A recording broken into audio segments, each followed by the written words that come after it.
भगवान कृष्ण उद्धव जी को समझाते हुए कहते हैं कि कर्म की गति बहुत गहन है, इसको समझना बहुत ही कठिन है। कबीरदास जी कहते हैं, अपने कर्म की गत मैं क्या जानूं, मैं क्या जानूं बाबा रे। कर्म की गति को मैं क्या जान सकता हूं, पता नहीं किस समय क्या हो जाता है। जैसे महात्मा बुद्ध के समय एक पटाचारा नाम की लड़की थी। बहुत अमीर परिवार में जन्म लिया, परंतु समय ही कुछ ऐसा आता है कि उसने अपने माता पिता की मर्जी के बिना विवाह कर लिया और माता पिता ने घर से निकाल दिया। बहुत समय व्यतीत हुआ, 4-5 साल व्यतीत हो गए। उसी समय में उसके घर में 2 पुत्रों ने जन्म लिया। एक 2 साल का था और एक का जन्म हुए अभी कुछ ही दिन हुए थे। तो उसके मन में आता है कि मैंने अपने माता पिता का त्याग कर दिया। गलती तो मैंने की है, परंतु फिर भी उन्होंने मुझे जन्म दिया है, मेरी गलती को जरूर वो क्षमा करेंगे। वो अपने पति को कहती है कि मैं अपने माता पिता को मिलना चाहती हूँ।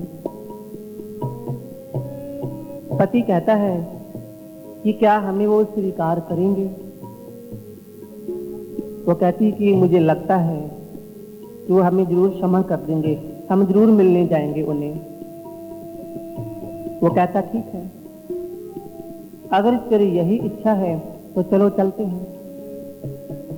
वो अपने दोनों बच्चों को साथ ले लेते हैं, चल पड़ते हैं और रास्ते में जंगल पड़ता है।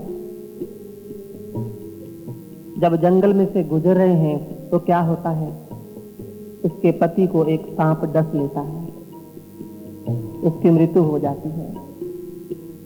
तो अब पटाचारा पागलों की तरह इस जंगल में अकेली रो रही है कि अब मैं क्या करूं। फिर मन में आता है कि अब कोई और तो कुछ हो नहीं सकता, माता पिता के पास जा रही हूं, मुझे वहीं ठिकाना मिलेगा, मैं वहीं चलती हूं। अपने दोनों बच्चों को लेकर चल पड़ती है। रास्ते में नदी पड़ती है, बहुत पानी है उसमें। पटाचारा को लगता है कि मैं अपने दोनों बेटों को एक साथ लेकर नदी पार नहीं कर सकती। तो अपने एक बेटे को, बड़े बेटे को किनारे पर छोड़ देती है और दूसरे को साथ ले जाती है दूसरे किनारे पर। जब उसको दूसरे किनारे पर छोड़कर वापस आने लगती है तो क्या होता है, वहां एक बाघ आता है, उस बच्चे को उठा लेता है। जब पटाचारा इस चीज को देखती है, इस दृश्य को देखती है, वो शोर मचाती है कि बचाओ बचाओ। तो उसका शोर सुनकर जो बड़ा बेटा दूसरे किनारे पर बैठा है वो सोचता है कि शायद माँ कह रही है कि बेटे तू भी आ जा। वो भी पानी में आ जाता है, वो भी बह जाता है। अब परिस्थिति कैसी पैदा होगी, पति की मृत्यु होगी, दोनों बच्चों की मृत्यु होगी। अब हम ऐसी परिस्थिति में कल्पना भी नहीं कर सकते कि उसको कितना दुख होगा।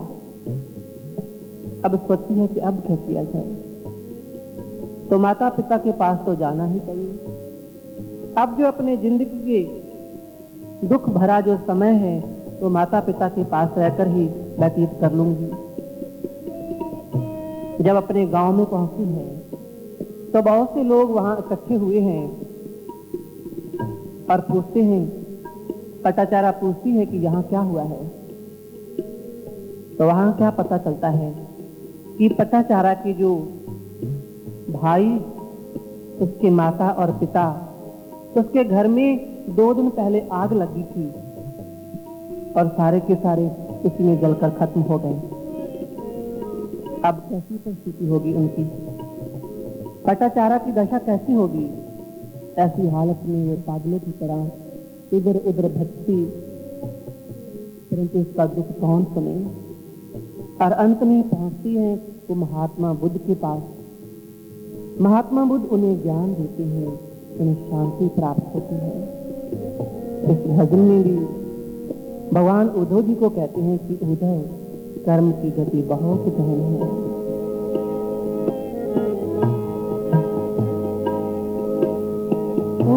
जल पंख दिए बबुला को, जल पंख दिए बबुला को, कोयल की सुविधकारी उदो, कोयल की सुविधकारी उदो, पर मन की गति नारी उदो, पर मन की गति नारी उदो, पर मन की गति नारी।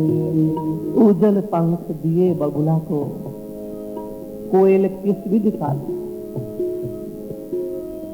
बगुले के कितने अच्छे पंख हैं, परंतु वो करता क्या है? मछली को धोखा देता है। अगर उसका बाहरी वेश देखकर मछली उस पर विश्वास करती है, धोखा खा जाती है। परंतु कोयल तो काली है, उसकी जो बोली है, उसकी आवाज में कितनी मिठास है। कर्म की गति कुछ ऐसी ही है। बहुत से लोगों का विचार है इंसान के वश में कुछ भी नहीं है। वो वाणी में से एक शब्द पढ़कर सुना देते हैं, करे करावे आपे आप, मानस देह के पशु न हाथ, कि वो परमात्मा ही सब कुछ करता है। मनुष्य तो कुछ कर ही नहीं सकता। अगर हम अच्छा करते हैं, बुरा करते हैं, वो परमात्मा ही करवाता है। अगर यही बात है तो कर्म का सिद्धांत, इसका तो फिर कुछ अर्थ ही नहीं रह जाता। आप दूसरे लोग वो कहते हैं कि जो कुछ करता है इंसान ही करता है, परमात्मा कुछ भी नहीं कर सकता। ऐसी भी बात नहीं है। एक डॉक्टर कहता है कि मैं इस मरीज को बचा लूंगा, परंतु कहां बचा पाता है? जो ये कहता है कि इंसान सब कुछ कर सकता है, तो क्या अपनी एक श्वास भी वो बढ़ा सकता है? परमात्मा सब कुछ करता है, करे करावे आपे आप। ये कौन सी परिस्थिति को पैदा, कौन सी परिस्थिति पर पहुंचकर उन्होंने ये कहा कि करे करावे आपे आप। हम बैठे किसी और जगह पर हैं और बात किसी दूसरी जगह की करते हैं। कर्म जैसा इंसान करता है उसको वैसा भोगना ही पड़ता है। परंतु इंसान कर्म करने में आजाद है। जैसे इलेक्ट्रिसिटी बोर्ड हमें लाइट देता है, हम उस लाइट से, उस शक्ति से पानी गर्म कर सकते हैं, पानी को ठंडा कर सकते हैं, पंखा चला सकते हैं, हीटर चला सकते हैं। अगर हम ये कहें कि हम तो इसका बिल देते हैं जी, पैसे देते हैं, हम तो इस नंगी तार को पकड़ेंगे, तो इलेक्ट्रिसिटी बोर्ड आपको मना नहीं करेगा। आप ऐसा भी कर सकते हैं। आप कर्म करने में आजाद हो, परंतु उसका जो फल होगा उस पर आपका वश ही नहीं है। आपके पास अंगूर है, आप उसको खा सकते हो, आप उसको सुखा करके उसके मेवे तैयार कर सकते हो। अगर उसी अंगूर की आप शराब बनाकर पीना चाहें तो अंगूर आपको कभी मना करता है? नहीं करता। आप कर्म करने में आजाद हैं, परंतु उसका जो फल है उस पर आपका अधिकार नहीं है। परंतु इसका अर्थ ये नहीं है कि कर्म का फल हमें मिलता ही नहीं है, कर्म का फल तो मिलता है। इंसान कर्म करने में कितना आजाद है, कहां तक वो आजाद है, हम इसको समझने का प्रयास करेंगे। भागवत पुराण में एक कथा आती है, उसके माध्यम से, वो कथा है समुद्र मंथन की। आपने इस कथा को बहुत बार श्रवण किया होगा कि देवताओं ने और राक्षसों ने समुद्र का मंथन किया और उसमें से अमृत मिला और शराब भी मिली। अमृत मिला देवताओं को और शराब मिली राक्षसों को। परंतु इसका मंथन होता कैसे है, इसको समझे इस कहानी की, इस कथा के माध्यम से। कथा कहती है कि देवताओं में और राक्षसों में झगड़ा होता रहता है, वो आपस में लड़ते रहते, और जो देवता हैं वो हर बार हार जाते, और अंत में वो भगवान की शरण में जाते हैं। समुद्र का मंथन होता है, उसमें से अमृत रस प्राप्त होता है, उसके बाद देवता नहीं हारते। परंतु इस कहानी से लोग अलग अलग अर्थ लेंगे अपनी अपनी बुद्धि के आधार पर। इस कहानी में जब हम सुनते हैं कि देवता हर बार हार जाते, राक्षस जीत जाते, तो कुछ लोग तो कहते हैं कि देवताओं जैसा कर्म करके तो कभी जीत प्राप्त हो ही नहीं सकती, बुरे कर्म से ही जीत प्राप्त होती है, इसलिए यही करना चाहिए। परंतु एक साधक इस कहानी का अर्थ ये नहीं लेता, वो अंतिम स्टेज को देखता है कि अंत में क्या हुआ। अंत में तो देवता ही जीतते हैं। और इस कथा में आता है कि पृथ्वी सबसे पहले मुनियों के पास जाती है और जाकर कहती हैं कि अब ये पापों का भार मेरे से सहा नहीं जाता, मैं इसको नहीं सह पाऊंगी, मैं इसको नहीं झेल पाऊंगी, इसलिए आप मेरी मदद करें, मुझ पर दया करें, मुझे कुछ रास्ता बताएं कि मैं इससे कैसे मुक्त हो पाऊं। मुनियों के पास जाकर पृथ्वी ऐसा कहती है, परंतु मुनि कहते हैं कि हम तो खुद ही इससे परेशान हैं, इतने राक्षस इतने कुकर्म करते हैं, हम उससे बहुत परेशान हैं, हम आपकी समस्या का समाधान नहीं कर सकते। तो क्या होता है, पृथ्वी और मुनि मिलकर जाते हैं देवताओं के पास। परंतु जब देवताओं के पास जाते हैं तो देवता भी कहते हैं कि हम तो स्वयं दुखी हैं, हम आपके दुख को दूर कैसे करें। उसके बाद पृथ्वी, मुनि और देवता मिलकर जाते हैं बुद्धि के देवता ब्रह्मा जी के पास।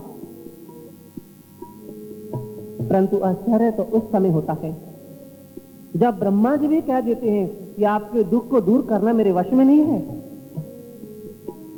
तो पृथ्वी, देवता, मुनि सभी आश्चर्य से देखते हैं, पूछते हैं ब्रह्मा जी से, ब्रह्मा जी अरे आप तो सृष्टि के कर्ता हैं, आप तो सृष्टि को पैदा करते हैं, अगर आप ही कहेंगे कि ये मेरे वश में नहीं है तो हम कहां जाएंगे। ब्रह्मा जी निराश नहीं करते, वो कहते हैं कि हम परमात्मा के पास जाएंगे। और परमात्मा के पास जब जाते हैं, समुद्र का मंथन होता है, उसमें से अमृत रस मिलता है। देवता फिर कभी हारता नहीं है। इस कहानी के, इस कथा के माध्यम से हम क्या सुनते हैं, क्या समझते हैं कि इंसान कर्म करने में कितना आजाद है। कथा में आया, सर्वप्रथम पृथ्वी जाती है मुनियों के पास। पृथ्वी मूल है कि सर्वप्रथम हमारे अंतर्मन में भी ऐसा भाव पैदा हो कि अब जो हमारे में इतने अवगुण बढ़ते जा रहे हैं, अब ये सहे नहीं जाएंगे, ऐसा भाव पैदा हो हमारे अंतर्मन में। कई बार चर्चा में ऐसी हम लोग बात करते हैं कि हमारे में इतने अवगुण हैं, हमें प्रयत्न करना चाहिए कि हम इस अवगुणों को दूर करें, परंतु अभी तक ये परिस्थिति पैदा नहीं हुई कि ये पाप हमसे सहे नहीं जाएंगे। इसीलिए तो होता है, कह तो देते हैं कि अब ये हमसे नहीं सहे जाते, परंतु सह लेते हैं।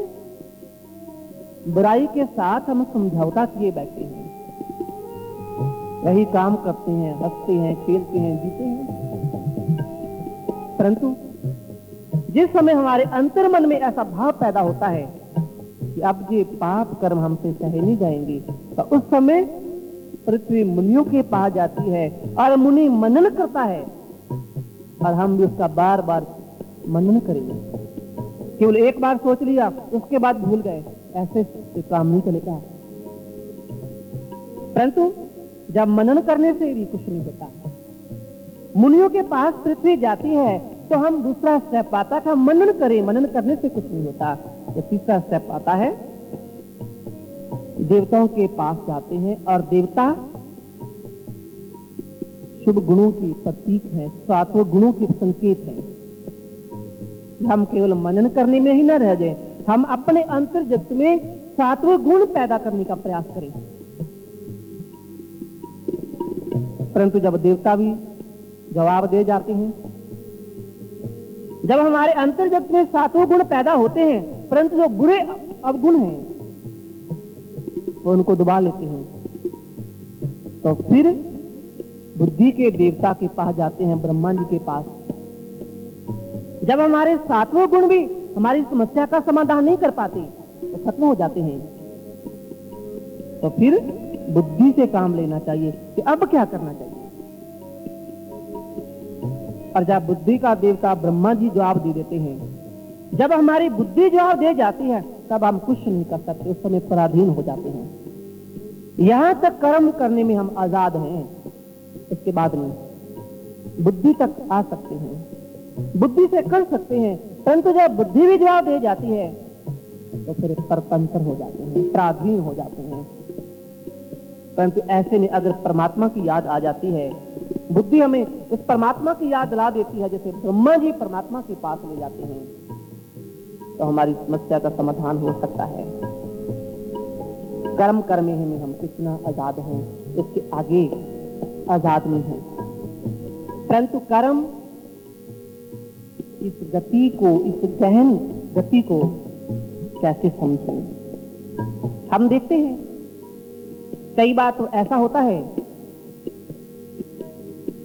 कुछ इंसान अच्छे अच्छे काम करता है, वो दुखी रहता है, और कुछ लोग बुरे से बुरा काम करते हैं, उनके पास कोठियां हैं, कारें हैं, फ्रिज हैं, टीवी, सब कुछ है, वो आनंद से रहता है। तो हमारे कई बार ऐसा क्या होता है कि हमारी जो परमात्मा के प्रति श्रद्धा होती है वो डगमगाने लगती है कि क्या ये सब अंधेरे में होता जा रहा है, क्या ये कोई कायदा ही नहीं है, क्या परमात्मा के घर में सब अंधेर ही अंधेर है। परंतु महापुरुष कहते हैं कि नहीं, परमात्मा के घर में ना तो देर है और ना ही अंधेर है, वहां तो सब ठीक समय पर होता है, समय का इंतजार होता है। जब ठीक समय आता है तो सब कुछ अपने आप होता है। जैसे हम अपने देश में ही देखते हैं, अलग अलग शाखाएं हैं, रेलवे शाखा है, पुलिस की शाखा है, उसके अपने अपने बनाए हुए नियम हैं, कानून हैं, उसके आधार पर वो चलते हैं। इसी तरह से इस सृष्टि में बहुत से ब्रह्मांड हैं, वो भी एक नियम में चलते हैं, परंतु ये सब हो रहा है कर्म के आधार पर ही। कर्म प्रदान विश्व रची राखा, जो जस करी तो तस फल चाखा। ये सारा संसार तो समझना बहुत कठिन है। इस भजन में उद्धव जी को यही समझा रहे हैं भगवान। सुंदर नैन दिए मृगा को, सुंदर नैन दिए मृगा को, बन बन फिरत उजारी उधो बन बन फिरत गुजारी जो कर मन की गति न्यारी जो कर मन की गति न्यारी। मृग के नयन कितने सुंदर हैं, उनकी आंखें कितनी सुंदर हैं, परंतु वो वन वन में भटकता है। इतनी सुंदर नेत्र होते हुए वन वन में भटकना उसको कोई पूछता नहीं है, परंतु ये सब है कर्म के कारण ही। कर्म ही प्रधान है, बाहरी कोई भी कानून है उसमें तो थोड़ा अपवाद हो सकता है, परंतु जो कर्म का कानून है, कर्म का सिद्धांत है, इसमें तो थोड़ा सा भी अपवाद नहीं है, थोड़ी सी भी अव्यवस्था नहीं है, पूरी व्यवस्था के साथ चलता है। कर्म का सिद्धांत, कर्म का कानून, इसमें कोई भी हेर फेर नहीं हो सकती। महाराज दशरथ प्रभु श्री राम के पिता हैं, उनको भी अपने बेटे की याद में मरना पड़ता है। प्रभु श्री राम स्वयं ब्रह्म हैं, वो परमात्मा है,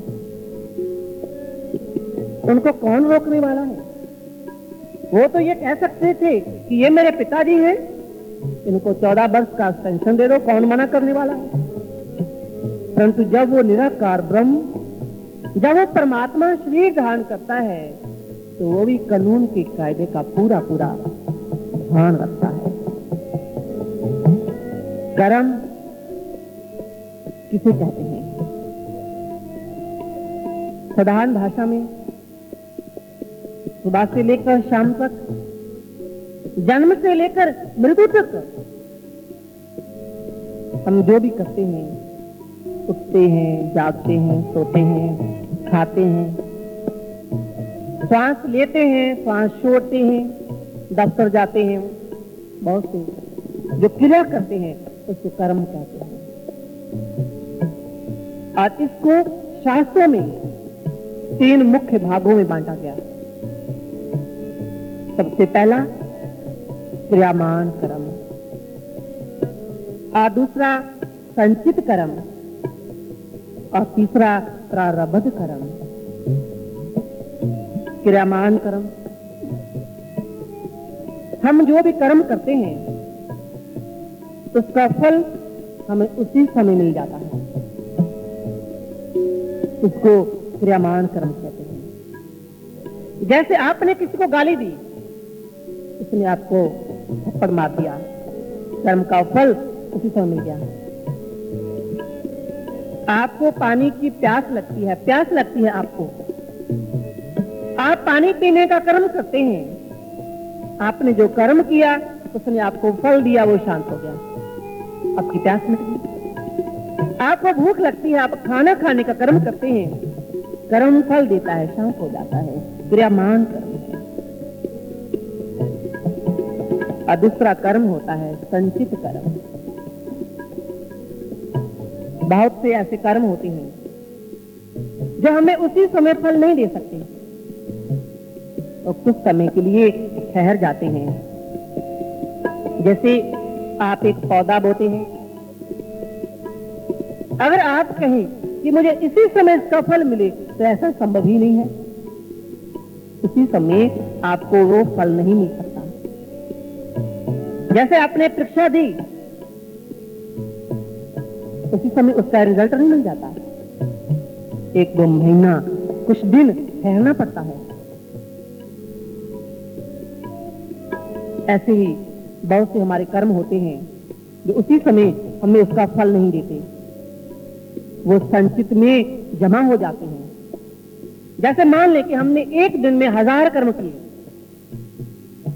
और उसमें से हमने जो 900 कर्म है वो क्रियामान कर्म के रूप में हमने भोग लिए, परंतु 100 कर्म बाकी है जो संचित में जमा हो गया। आज दूसरे दिन भी 1000 कर्म किया, जिसमें से 70 कर्म बच गए, संचित के रूप में जमा हो गए। और तीसरे दिन 120, ऐसे करते करते जब हमारे जीवन का अंतिम समय आता है तो करोड़ों अरबों कर्म, हमारे कर्मों का इतना बड़ा ढेर लग जाता है कि अगर हम थोड़ा विचार करें तो एक बार कांप जाएंगे कि क्या इतने कर्म हमें सभी भोगने ही पड़ेंगे। परंतु ये जो कर्म है हमें भोगने ही पड़ते हैं। रुक तो सकते हैं कुछ समय के लिए, परंतु भोगना ही पड़ता है। जैसे महाराज दशरथ के द्वारा श्रवण कुमार को वाण लग गया, उसकी मृत्यु हो जाती है। श्रवण कुमार के माता पिता अंधे थे, नेत्रहीन थे। वो दशरथ जी को श्राप दे देते हैं कि जैसे हम अपने बेटे की याद में तड़प तड़प कर मरेंगे, ऐसे तू भी मरेगा। परंतु उसी समय महाराज दशरथ को वो कर्म फल नहीं दे सकता था, क्योंकि उस समय तो महाराज दशरथ की शादी भी नहीं थी। तो बेटे की याद में कैसे तड़प कर मरते? होता है,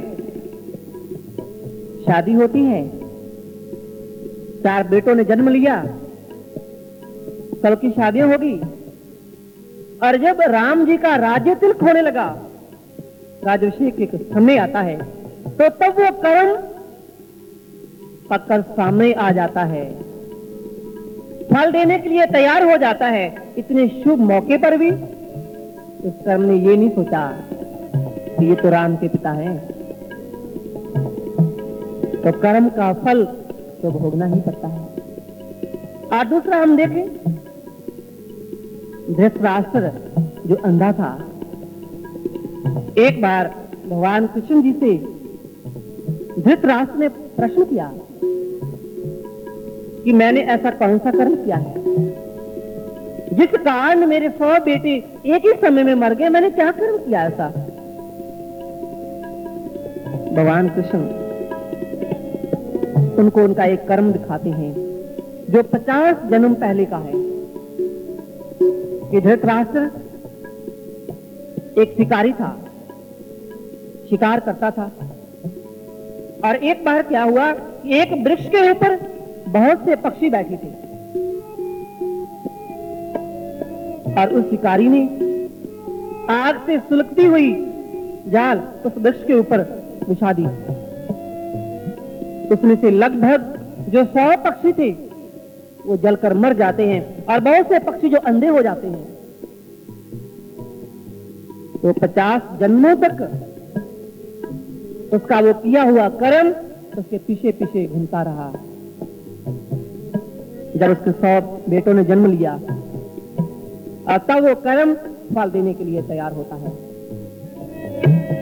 तो कुछ ऐसे कर्म होते हैं जो कर्म हमें उसी समय फल नहीं देते, वो रुक जाते हैं, तो हम परेशान हो जाते हैं कि ये कर्म तो हमने किया ही नहीं, हमें फल क्यों मिल गया? वो संचित कर्म था।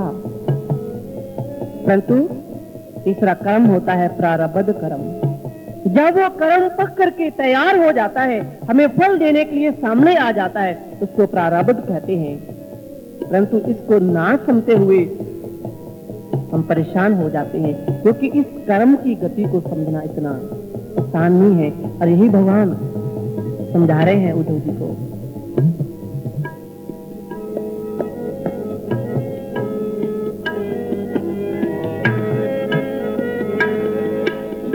मूरख राजा राज करत, मूरख राजा राज करत, पंडित फिरत भिखारी सुनो, पंडित फिरत भिखारी उधो, कर मन की गतियां कर मन की गतियां कर मन की गतियां। मूर्ख राजा राज करते हैं, पंडित फिरे भिखारी। यदि कर्मों का ही संबंध है कि जो मूर्ख है उसको तो राजा बना दिया जाता है, जो विद्वान है वो भिखारी बना रहता है। परंतु इसके पीछे भी कर्म ही काम करता है, क्योंकि जो कर्म हम करते हैं उसको भोगना ही पड़ता है। और इस संसार में अगर हम थोड़ा ज्यादा बुद्धिमान हैं या हमारे पास कुछ ज्यादा पैसा है तो हम क्या कर सकते हैं? कोई अच्छा वकील कर सकते हैं, तर्क दे सकते हैं, अपने कर्म से बच सकते हैं अदालत में जाकर। परंतु परमात्मा की जो अदालत है उसमें कोई नहीं बच पाता। वहां किसी को किसी तरह का कुछ ऐसा धोखा देने का मौका ही नहीं मिलता। जैसे अहमदाबाद में एक विद्वान थे और वो जज भी थे, ज्ञानी थे और कर्म के सिद्धांत को अच्छी तरह से समझते थे कि कर्म के बिना तो कुछ होता ही नहीं है। एक बार क्या हुआ, सुबह का समय है, अभी कुछ अंधेरा ही है, वो शहर के लिए जा रहे हैं। सामने देखते हैं कि एक आदमी भागा आ रहा है और पीछे उसके एक और आदमी आ रहा है, उसके हाथ में छुरा पकड़ा हुआ है और वो उस आदमी को मार देता है। वो देख लेते हैं किस आदमी ने उसको मार दिया, परंतु वो आदमी भाग जाता है। घूमते घुमाते जब वही केस उसके सामने आता है, उसको याद आती है कि ये तो वही है जिसको मेरे सामने मारा था, ये तो वही केस है। परंतु जब उस आदमी को देखते हैं कटहरे में खड़े हुए, वो हैरान होते हैं, वो कत्ल तो मेरे सामने हुआ था, परंतु ये तो आदमी था ही नहीं। जो आदमी मेरे सामने खड़ा है, मैंने उसको देखा था, ये आदमी वो नहीं है। परंतु वो इस बात को जानते हैं कि कर्म के बिना कुछ नहीं होता। ऐसे ऐसे सबूत इकट्ठे होते हैं कि उनको फांसी की सजा देनी ही पड़ती है, क्योंकि कानून सबूत मांगता है, सबूत के आधार पर चलता है कानून। और वो उसको अलग ले जाता है, कहता है कि तुझे फांसी की सजा तो मिल चुकी है, मृत्यु आएगी, परंतु इतना तो कर्म कर दे, मरते समय झूठ मत बोलना कि तूने ये कर्म किया है। वो कहता नहीं, मैंने नहीं किया, मैंने नहीं मारा इसको। वो कहता ये मैं भी जानता हूं, मेरे सामने कत्ल हुआ था, तूने नहीं मारा, परंतु क्या तूने पहले कुछ ऐसा किया? वो सोचा कि अब मौत तो आज नहीं है, फांसी की सजा तो मिलनी ही है, अब छुपाने से क्या फायदा। वो बताता है कि आज के 10 साल पहले मैंने 2 आदमियों का कत्ल कर दिया, परंतु उस समय तो मेरे खिलाफ में, मेरे विरोध में एक भी सबूत नहीं था, मैं बच गया। वो जज समझ जाते हैं इससे उसी कर्म का फल है, क्योंकि कर्म तो भोगना ही पड़ता है। इसलिए महापुरुष कहते हैं कि कर्म करने से पहले हजारों बार सोचें कि क्या हम ये कर्म करें। अगर कुछ ऐसा कर्म हो जाता है तो उसके बाद भागने का कभी प्रयास मत करें। अगर आप भागेंगे भी तो अभी आपको छोड़ने वाला नहीं है। वो कर्म तो आपका पीछा करता ही रहेगा, कितना ही भाग लें, नहीं भागने देगा। जैसे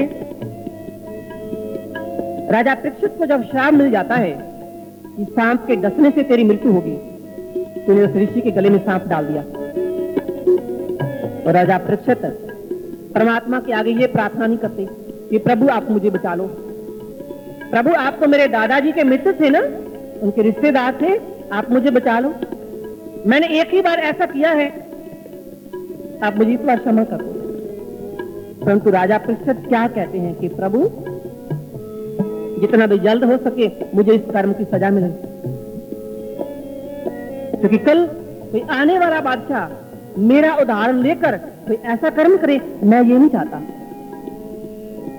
कर्म का फल तो मिलता ही है, परंतु उसके भोगने में अगर हम तैयार हो जाते हैं तो सहसा से भोग लेते हैं। जब राजा परीक्षित ऐसा कहते हैं कि प्रभु मुझे वो कर्म की सजा मिले, तो उसी दया के कारण, उसी भाव के कारण परमात्मा दया करता है, उसको कर्म भी उसका भोग हो जाता है और उसको आत्मज्ञान ही मिल जाता है। और भागवत में आता है कि उसी समय सांप डसता है और सांप का जो जहर है वो चढ़ने से पहले पहले राजा परीक्षित की समाधि लग जाती है। कर्म तो भोगा गया परंतु आत्मज्ञान मिल गया, साथ साथ मोक्ष भी मिल गया। कई बार क्या होता है, कोई इंसान गलत से गलत कर्म करता जा रहा है और हम सोचते हैं कि इसको सजा क्यों नहीं मिलती, तो महापुरुष कहते हैं कि अभी उसका कोई अच्छा कर्म बाकी है। कबीर दास जी कहते हैं, कबीर तेरे पुण्य का जब तक है भंडार, तब तक सब कुछ माफ है, करो गुनाह उदार। जब तक के पुण्य कर्म बाकी हैं, तू जैसा भी बुरा कर्म करता जा रहा है तुझे सब माफ है, परंतु जब वो खत्म हुए पकड़ लेगा वो उसी समय। जैसे गांव में ऐसा होता है, लोग एक मिट्टी की कोठरी बनाते हैं, उसमें गेहूं आदि जो भी है, चावल वगैरह वो रख लेते हैं, ऊपर से उसको वो डालते हैं, नीचे छोटा सा शेड होता है, उसमें से निकालते जा रहे हैं। और मान लो आपने ऐसा किया, उस कोठरी में आपने बहुत सा गेहूं डाल दिया, नीचे से उसको निकालते जा रहे हैं और ऊपर से आपने अभी चावल डाल दिए, तो आप कहेंगे कि मैंने तो चावल डाले हैं, ये गेहूं ही आता जा रहा है, क्योंकि अभी आपका गेहूं बाकी है। जब गेहूं खत्म होगा तभी वो आएगा चावल। इसी तरह से हम देखते हैं कि इंसान बुरा कर्म करता जा रहा है परंतु उसको कोई दुख नहीं होता, परंतु जब पाप का घड़ा भर जाता है तब टूटता है वो।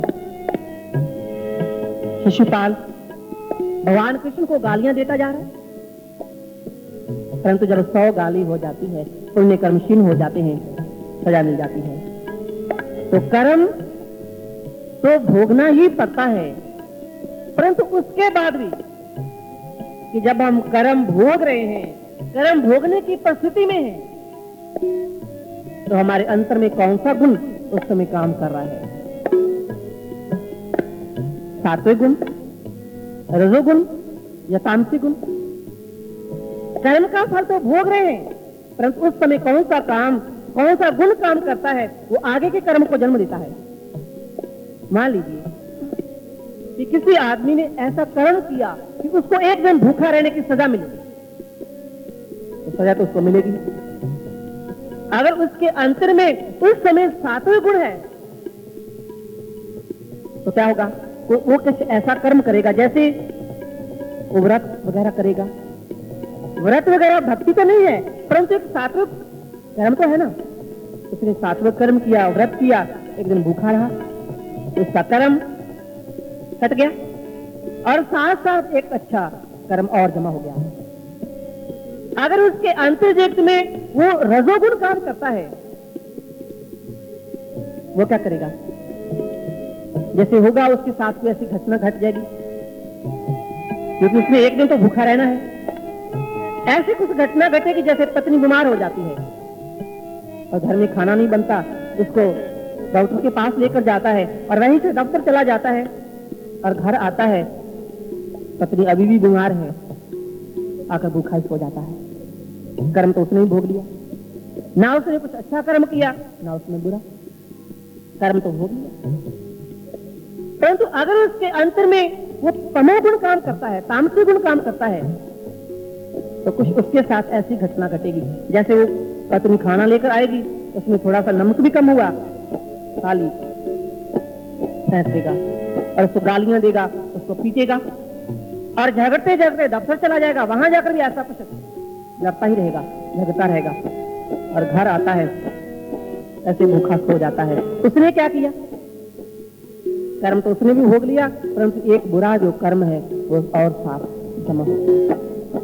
तो कर्म तो भोगना ही पड़ता है, परंतु इन गुणों का भी उस पर असर रहता है। तो महापुरुष कहते हैं कि अगर ये कर्मों से हम बचना चाहें तो अपने आप से ये बच नहीं सकते। कर्म तो भोगना ही पड़ता है। तो हम कहेंगे कि अगर हमें कर्म भोगना ही है तो हम करेंगे क्यों? हम करेंगे ही नहीं, परंतु ऐसा संभव नहीं है। कर्म तो करना ही पड़ता है, परंतु कर्म करने में हम आजाद हैं, उसका फल लेने में हम आजाद नहीं हैं, वो परमात्मा के वश में है। भगवान कहते हैं कर्मण्येवाधिकारस्ते मां फलेषु कदाचन मां कर्म फल हेतुर्भूर्माते संगोस्तव कर्मणि। कर्म करने में ही तेरा अधिकार है, फल में। परंतु इसका अर्थ नहीं कि हमें वो फल मिलेगा, नहीं मिलेगा, क्योंकि संत कहते हैं कि लेख ना मिटई है सखी जो लिखिया करता। ये गुरु ग्रंथ साहिब की वाणी है कि जो परमात्मा ने लेख लिख दिया तो उसको कोई मिटा नहीं सकता, कभी नहीं मिटेगा। परंतु उसके आगे एक और भी शब्द आता है, भाई रे सुख साध संग पाया लिखया लेख तिन पुरख विधाते दुख सहसा मिट गया। उस परमात्मा ने जो लेख लिखा था, जब साधु की संगत मिली वो लेख भी खत्म हो गया, वो कर्म भी मिट गया। कैसे? भगवान गीता में कहते हैं ज्ञान अग्नि सर्वकर्माणि भस्म सात टूटे जथा। जब किसी इंसान के अंतर जगत में वो ज्ञान की अग्नि प्रकट हो जाती है, वो प्रकाश हो ज्योति प्रकट हो जाती है, तो उसके जो कर्म है धीरे धीरे से जलने शुरू हो जाते हैं। जैसे घास की एक बहुत बड़ी ढेर हो, परंतु जब उसको एक ओर से चिंगारी लग जाती है, धीरे धीरे से वो घास खत्म हो जाती है, जल जाती है। इसी तरह से हमारे अनंत जन्मों के अनंत कर्म हैं, परंतु जब हमारे अंतर्जगत में ज्ञान की अग्नि प्रकट होती है, ये कर्म जलने शुरू हो जाते हैं। परंतु याद रखने की बात यह भी है कि अग्नि के जलते रहने के लिए ऑक्सीजन की जरूरत है। इसी तरह से ज्ञान अग्नि तो प्रकट होगी कर्मों का नाश करने के लिए, साधना रूपी सुमन रूपी जो ऑक्सीजन है वो भी जरूरी है। तो उस ज्ञान के बिना जो कर्म है वो भोगना ही पड़ता है, चाहे कोई इंसान कितना भी चाना क्यों ना बनकर दिखा दे। जैसे एक चूहा वो खाने की तलाश में निकलता है, किसी मदारी के घर में चला जाता है और जाकर पूरी रात एक टोकरी को वो दांतों से तोड़ता रहता है। पूरी रात उसको ऐसे करना पड़ा, परंतु जब सुबह हुई उस टोकरी में जब शेड हो गया, उसमें से क्या निकला? सांप। और सांप उस चूहे को मारकर खा जाता है। कर्म तो किया उसने, इतनी मेहनत की, परंतु मिला क्या? ऐसे ही उस आत्मज्ञान के बिना हमारा कर्म हमें उसकी ओर लेता ही जाता है। रावण का उदाहरण हम देखते हैं। कोई मूर्ख थोड़े था रावण। 4 वेदों को और 6 शास्त्रों को जानने वाला कोई मूर्ख हो सकता है? परंतु कर्म का सिद्धांत ऐसा है, कर्म का सिद्धांत ही ऐसा है। पांडव क्या मूर्ख थे? जुआ खेलते हैं वो पांडव, क्या वो मूर्ख थे? नहीं, सब कर्म से करते हैं। और रामचरितमानस में गुरु वशिष्ठ भरत को समझाते हुए कहते हैं कि मरण जन्म लाभ हानि जस अपजस विधि हाथ।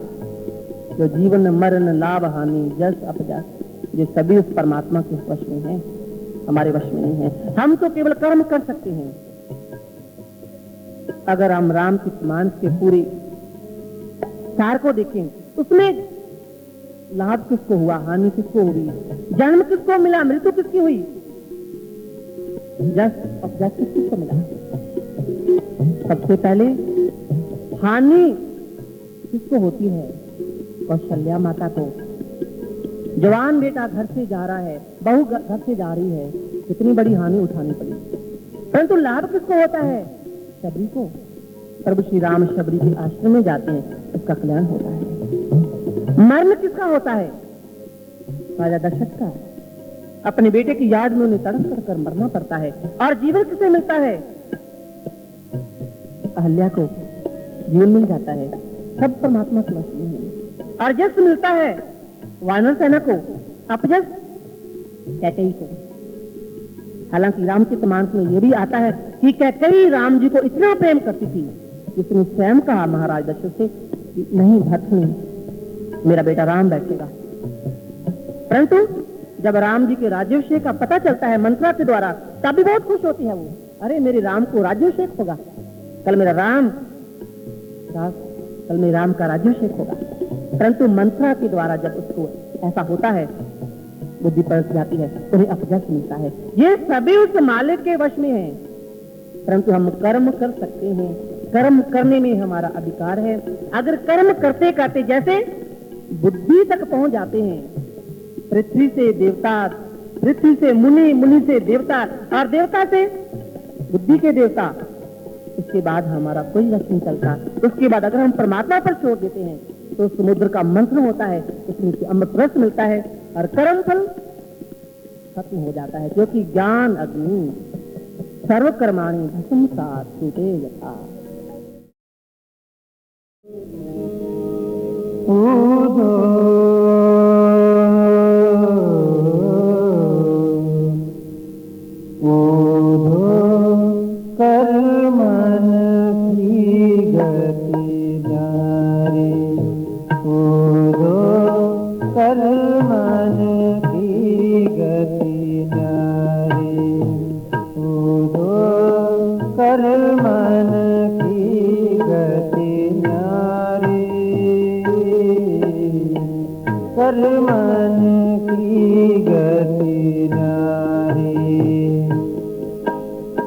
सब नदियाँ जल भर भर रहिया, सब नदियाँ जल भर भर रहिया।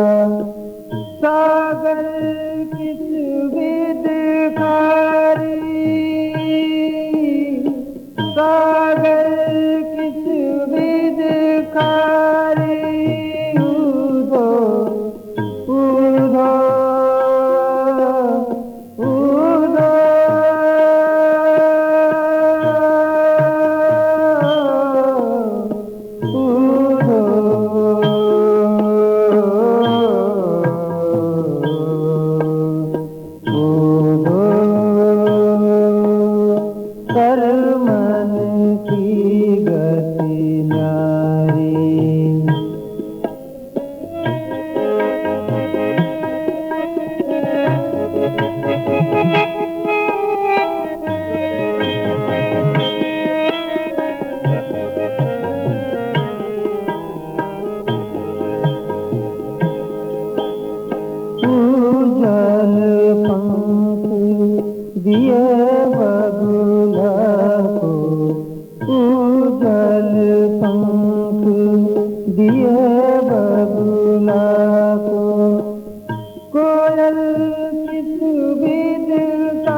मन की गति न्यारी उदो कर मन की गति न्यारी।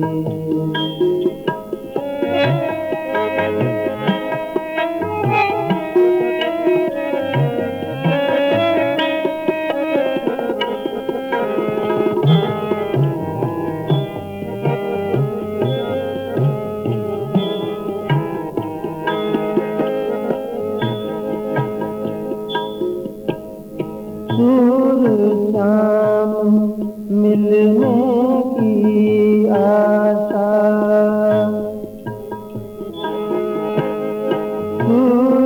शाम मिलने की आशा, दिन दिन बीतत भारी, दिन दिन बीतत कर मन की गति न्यारी, कर मन की गति न्यारी उदो कर मन की गति न्यारी। सब नदियाँ जल भर भर रहिया, सब नदियाँ जल भर भर रहिया, सागर कहीं भी दिखारी, सागर कहीं भी दिखारी उदो कर मन की गति नारी, उदो कर मन की गति नारी, उदो कर